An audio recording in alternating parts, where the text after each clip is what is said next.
Caríssimos fiéis, contemplemos hoje o Evangelho que nossa Santa Romana Igreja nos apresenta neste 15º domingo depois de Pentecostes.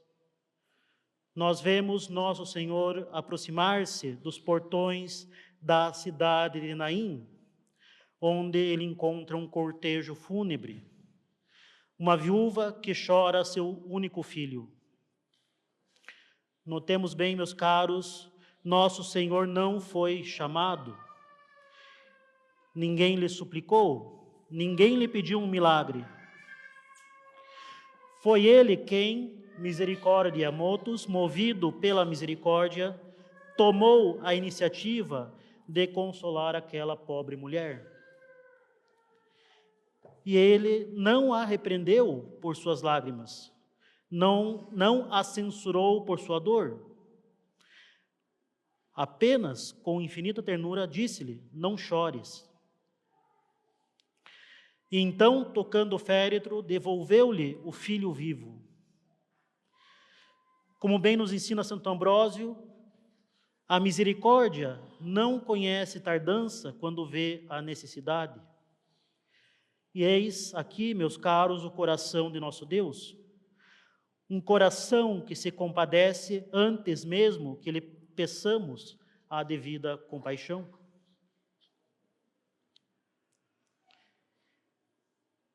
Consideremos primeiro, então, meus caros, quem é este que se aproxima do cortejo fúnebre. Não é um profeta distante, não é um juiz severo. É o divino médico que não se escandaliza com as nossas feridas mais purulentas. É aquele que, ao invés de se afastar da ferida gangrenada, vai em direção a ela para nos curar. Observemos a delicadeza com que nosso Senhor toca o féretro. Justamente quando os judeus consideravam impuro tocar um morto. Mas nosso Senhor não recua diante da morte. Assim também Ele não recua diante de nossas almas mortas pelo pecado. Santo Agostinho, nas Confissões, nos consola com essas palavras. Deus humiliat ut sanet, non ut perdat. Deus humilha para curar e não para perder. Quando nós nos sentimos humilhados pelo peso de nossos pecados, quando a consciência nos acusa, não é para nossa perdição. Muito pelo contrário, é justamente aí o início da cura. Como o cirurgião que abre a ferida não para matar, mas para limpar e cauterizar, assim age conosco o divino médico, nosso Senhor. Esta aproximação voluntária de Cristo, sem ser rogado, sem ser chamado, revela-nos algo fundamental sobre a natureza da misericórdia divina. Ela nos previne, nos antecipa, nos busca antes que a busquemos. E, meus caros, quantas vezes nós não vivemos isto em nossas vidas?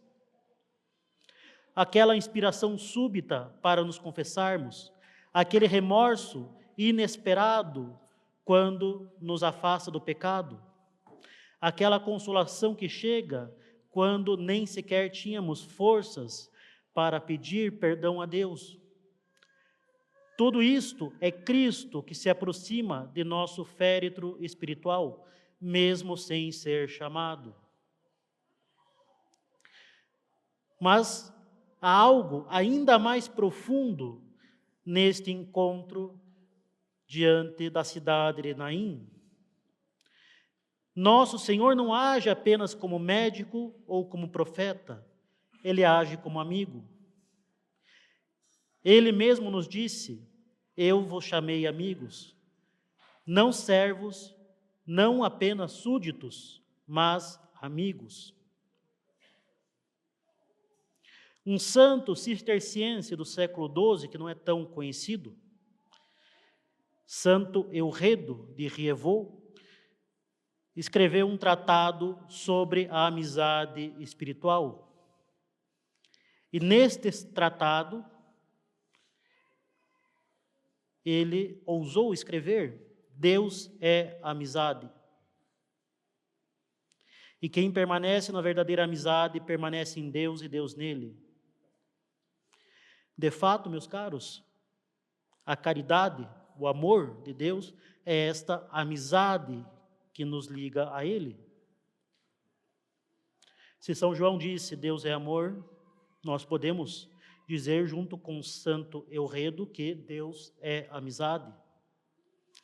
Que mistério admirável! O Criador do universo, o Eterno, o Onipotente, desce até nossa pequenez, sem ser chamado e sem ter nenhuma obrigação de justiça, para nos oferecer a sua amizade. São Francisco de Sales, contemplando o Sagrado Coração, exclama: o coração de Jesus é o trono da misericórdia, onde ele se assenta como amigo e irmão nosso. Notemos bem, meus caros, amigo e irmão. Não apenas uma divindade distante que se compadece, mas alguém que assumiu a nossa natureza, que conhece as nossas fraquezas por experiência, exceto, é claro, o pecado. A amizade divina possui uma qualidade que nenhuma amizade humana pode igualar. Ela desce até a nossa miséria sem se contaminar. Ela se aproxima de nossa podridão sem se corromper. Como nosso Senhor se aproximou daquele féretro em Naim, Ele toca o que há de morto em nós para vivificar. Santo Tomás de Aquino nos ensina que a caridade é essencialmente a amizade com Deus. A caridade, diz ele na Suma Teológica, é uma certa amizade do homem com Deus. Nós podemos aqui contemplar esse contraste. As supostas amizades humanas que nós eventualmente podemos considerar, tantas vezes fogem na hora da adversidade. Quando caímos em desgraça, quando o pecado nos desfigura, quando a miséria nos humilha, onde estão os nossos amigos? Lembremos do caso de Jó, que foi acusado pelos seus amigos quando foi provado pelas doenças e pela miséria. Mas Cristo, nosso Senhor, pelo contrário, Ele se faz ainda mais presente justamente na tribulação. Santa Teresa d'Ávila dizia e chamava nosso Senhor tão bom amigo e tão bom capitão que se colocou primeiro a sofrer. De fato, Ele tomou sobre si a cruz na sua paixão para que nós pudéssemos segui-lo. Meus caros, que confiança nós devemos ter nesse amigo divino? São Bernardo de Claraval nos anima: onde há perigo maior, aí está o socorro mais pronto. Quanto mais desesperada a nossa situação, mais próximo está o Sagrado Coração.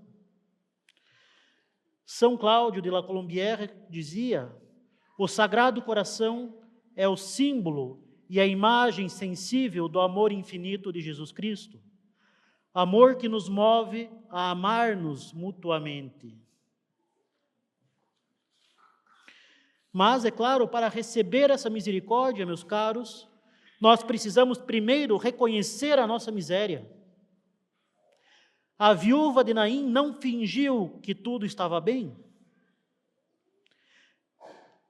Ela chorava abertamente a sua miséria. E assim também nós somos desamparados sem Cristo. Nós somos órfãos sem Deus e mortos sem a graça. São Bernardo nos ensina uma verdade fundamental. O reconhecimento da própria miséria é o princípio da salvação. Por que ele diz isso? Porque enquanto nos julgamos sãos, nós não buscaremos o médico. Enquanto nos crermos vivos, nós não pediremos pela ressurreição da nossa alma. Após o pecado original, nós carregamos em nós uma tendência ao mal que nos humilha constantemente. São Felipe Neri, conhecido por sua jovialidade e seu bom humor, tinha uma oração diária que deveria nos fazer refletir sobre a nossa condição. Ele dizia todos os dias a Deus: Senhor, não confieis em Filipe, pois se não me ajudardes hoje, hoje mesmo vos trairei. E aqui nós temos um santo canonizado que reconhecia a sua fragilidade diária. Que poderemos então nós dizer de nós mesmos, nós que somos todos miseráveis pecadores? São Paulo nos adverte na epístola de hoje: aquele que julga estar de pé, tome cuidado para que não caia. Quistat caveat necadat. A presunção, meus caros, é o prelúdio da queda. O orgulho espiritual é mais perigoso que os próprios pecados da carne, porque os pecados da carne ao menos nos humilham, enquanto que o orgulho nos cega completamente. E o orgulho pode nos cegar ao ponto de nós acharmos que não temos nada para nos emendar, que não temos nada para pedir perdão a Deus. E aqui deve soar uma sirene que deve nos alarmar para o grave perigo da cegueira espiritual. O justo peca 7 vezes ao dia, diz a Escritura. Mas aqui nós fugimos do nosso tema. No entanto, chegamos aqui, meus caros, ao ponto crucial de nossa pregação. Esta misericórdia que nós recebemos de Cristo não pode ficar estagnada em nós. Deve fluir para os nossos irmãos. São Paulo nos instrui na epístola: se alguém cair em alguma falta, vós que sois espirituais, corrigi-o com espírito de mansidão. Notemos, vós que sois espirituais, isto é, aqueles que receberam a misericórdia de Deus e vivem na graça. Não é qualquer um que deve corrigir, mas aquele que primeiro tomou para si, recebeu o perdão divino. E se vamos corrigir, como devemos fazê-lo? Com espírito de mansidão, considerando-te a ti mesmo, para que não sejas também tentado.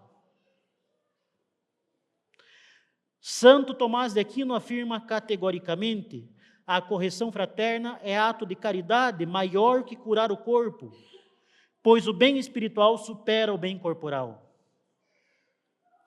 Pensemos nisto: dar esmola é de fato caridade, e devemos fazê-lo. Visitar os enfermos é caridade. Mas advertir o próximo, que caminha para o abismo eterno, é uma caridade ainda maior.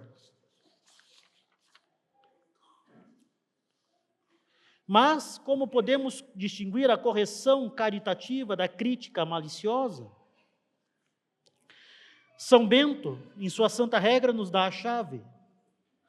Ele diz: vitia odire fratres deligere. Odiar os vícios, mas amar os irmãos. Separar o pecado do pecador. Detestar o erro, amando aquele que erra. Quando corrigimos, devemos agir como embaixadores de Cristo, prolongando a sua amizade misericordiosa. Meus caros, nós não somos, nem jamais seremos, promotores de justiça buscando condenação, mas médicos procurando a cura. Não somos carrascos, mas enfermeiros do divino médico. Meus caros, a mansidão não é opcional na correção fraterna, mas uma condição necessária sem a qual não há correção, mas vingança.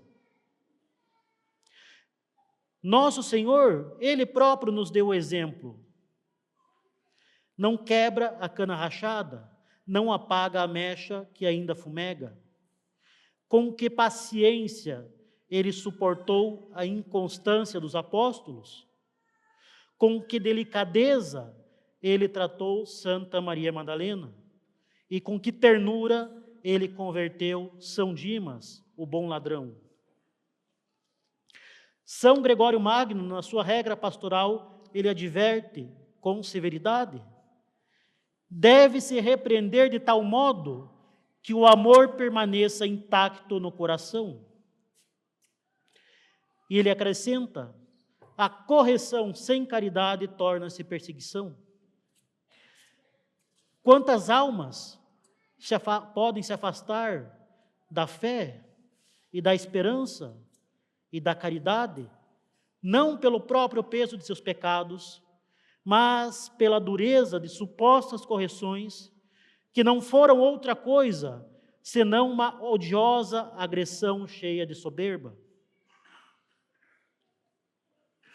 São Francisco de Sales, mestre da mansidão, repetia: apanha-se mais moscas com uma gota de mel do que com um barril de vinagre. E ele acrescenta: nada é tão forte como a gentileza e nada é tão gentil como a verdadeira força. De fato, a verdadeira força não está em esmagar o pecador, mas em levantá-lo. Pensemos no médico que trata uma ferida gangrenada. Se ele apertar com força demasiada, causará uma dor insuportável que fará o paciente fugir.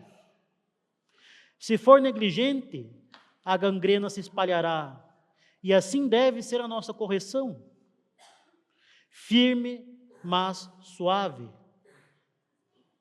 Clara, mas caritativa. Santo Afonso de Ligório confirma: quem repreende com aspereza, ainda que tenha razão, raramente consegue o fruto desejado. Por quê? Porque o coração humano, ferido pelo pecado original, quando atacado, se fecha como uma ostra, mas quando tratado com caridade, se abre como uma flor que desabrocha diante do sol. São Vicente de Paulo, apóstolo da caridade, ensinava aos seus filhos espirituais: se queremos ganhar o coração do homem, devemos primeiro mostrar-lhe que procuramos o seu bem. E aqui cabe a nós nos questionarmos com sinceridade: de fato, estamos buscando o bem ou simplesmente buscamos mostrar que estamos certos? É a caridade, o orgulho que nos move. De fato, o pecador precisa saber e perceber que não queremos a sua humilhação, mas a sua salvação, não a sua derrota, nem a sua condenação, mas, de fato, a sua vitória sobre o pecado. E, de fato, tudo isso, meus caros, nós podemos aprender de nosso bom amigo, o Sagrado Coração de Jesus, que nos convida: aprendei de mim, que sou manso e humilde de coração.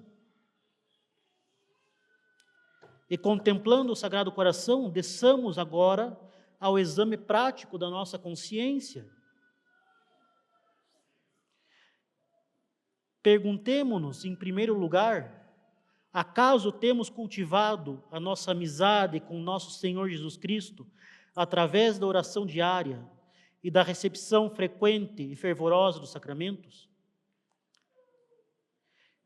E como temos recebido a misericórdia divina no sacramento da confissão?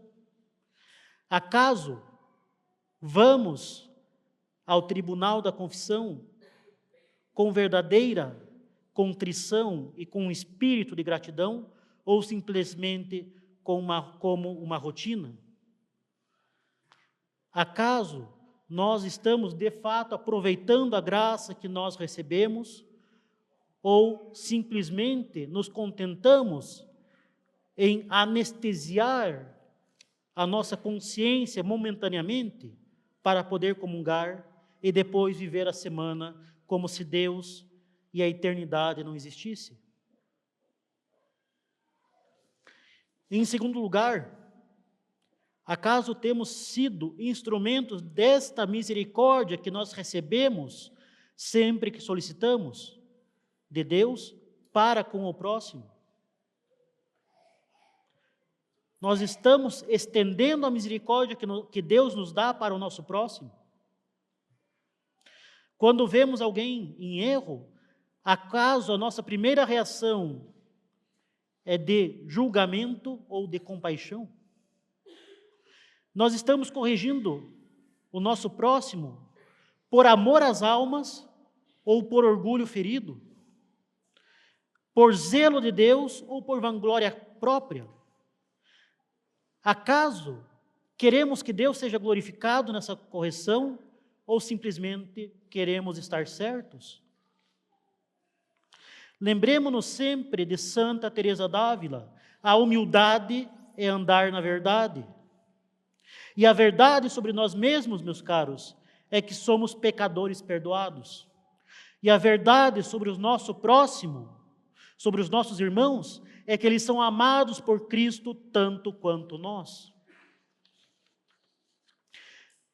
E também a verdade sobre o nosso irmão que peca é que, se não fosse a graça de Deus, nós poderíamos fazer pior.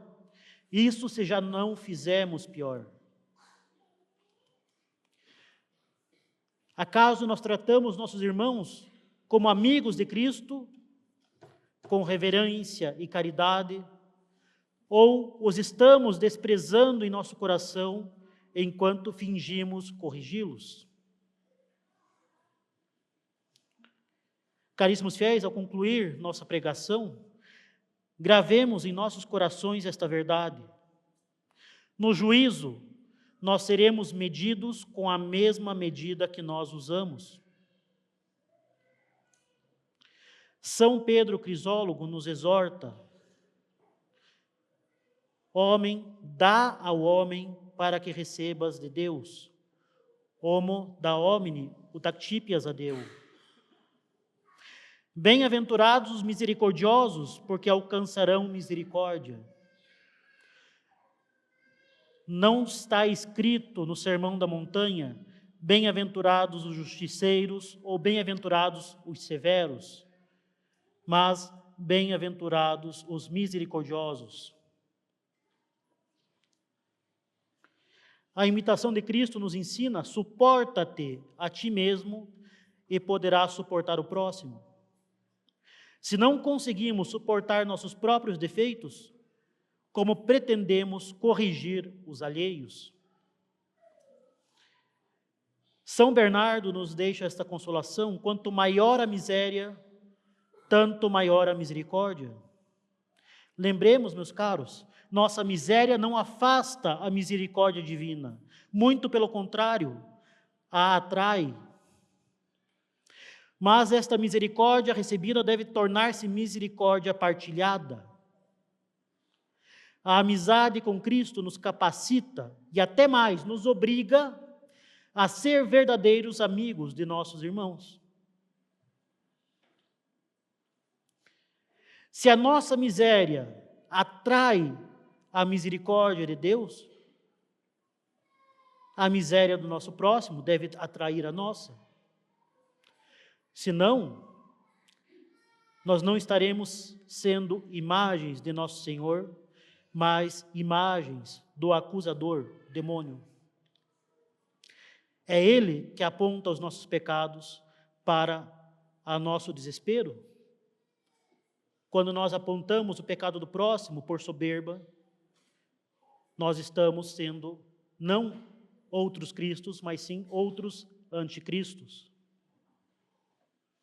Supliquemos então a Nossa Senhora, Mãe de Misericórdia, que nos ensine a ter com nossos irmãos a mesma ternura maternal que ela tem para conosco, pobres pecadores. Que ela, que seguiu seu divino Filho até o Calvário, nos ensine a seguir seus passos de misericórdia, e que, unidos ao Sagrado Coração de Jesus, fonte inexaurível de toda misericórdia e modelo da perfeita amizade, possamos ter, como pedia Santo Isaac o Sírio, um coração que arde por toda a criação, um coração que se compadece, que perdoa, que levanta e que cura. E assim, meus caros, quando chegar nossa hora, quando formos nós o morto no féretro, Cristo se aproximará não como juiz terrível, mas como amigo misericordioso que um dia, nos portões de Naim, mostrou-nos o que significa ter compaixão. E dirá também à nossa alma: eu te ordeno, levanta-te.